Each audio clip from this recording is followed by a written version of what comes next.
Hello bachcho, let's see this question. The question says give an example of a statement Pn which is true for all n is greater than equal to 4 but P1, P2, P3 are not true. तो सबसे पहले देखते हैं इस question में हम क्या की कॉन्सेप्ट यूज करने वाले हैं एंड उस की कॉन्सेप्ट के बेसिस पे इस क्वेश्चन को कैसे सॉल्व करेंगे. तो बेसिकली हम इसमें मैथमेटिकल इंडक्शन प्रूफ से इसको प्रूव करने वाले हैं. So Pn is a statement. Pn is a statement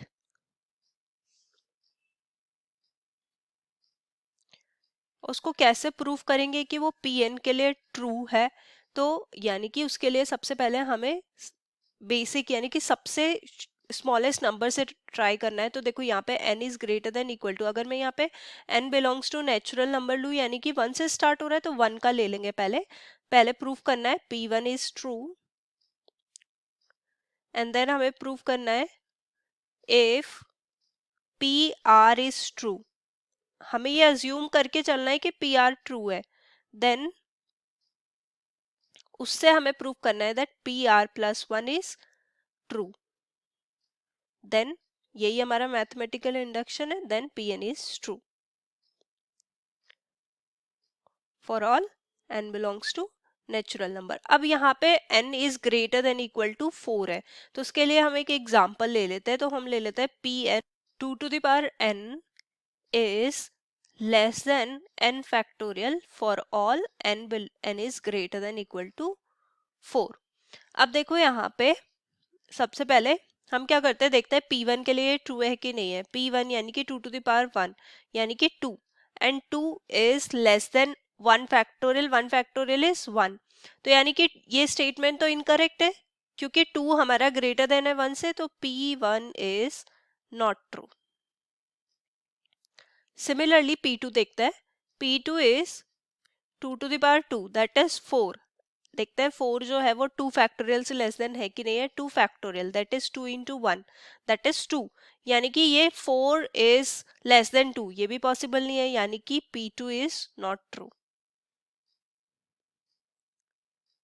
similarly हम P3 की बात करते हैं. तो P3 यानी कि 2 यहाँ पे P3 is equal to 2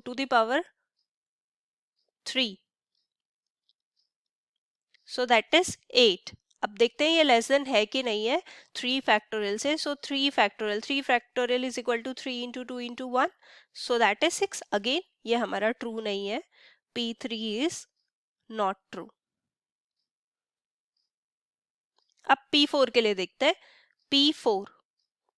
P4 यानी 2 यानी कि ये हो जाएगा हमारे पास 16 विच इज लेस देन. देखते हैं लेस देन है कि नहीं है 4 factorial. 4 into 3 into 2 into 1 so that is 24. यानी कि ये एब्सोल्युटली करेक्ट है.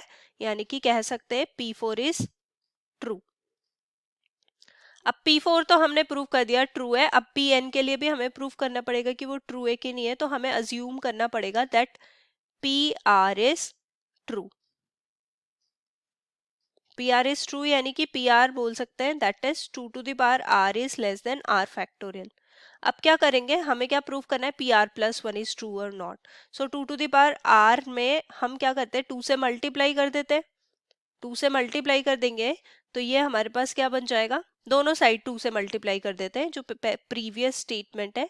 So is less than 2 into r factorial. तो ये हो जाएगा हमारे पास 2 r+1 and which is less than. यहाँ पे देखो 2 को हम 2 जो है वो r+1 से लेस देन होगा तो इसको लिख सकते हैं is less than r+1 into r factorial. तो यहाँ से इसको लिख सकते हैं 2 r+1 is less than r+1 factorial. तो यहाँ से क्लियरली हमारा PR+1 जो है ट्रू है. अब PR+1 इज ट्रू है तो मैथमेटिकल इंडक्शन से हम क्लियरली बोल सकते हैं that Pn is true and Pn is true for all n is greater than equal to 4. यही हमें प्रूव करना था, हमें एग्जाम्पल देना था और वो एग्जाम्पल, ये वाला एग्जाम्पल सारी कंडीशंस को सेटिस्फाई कर रहा है. So this is our final answer. Hope you understood it well. Best of luck. Thank you.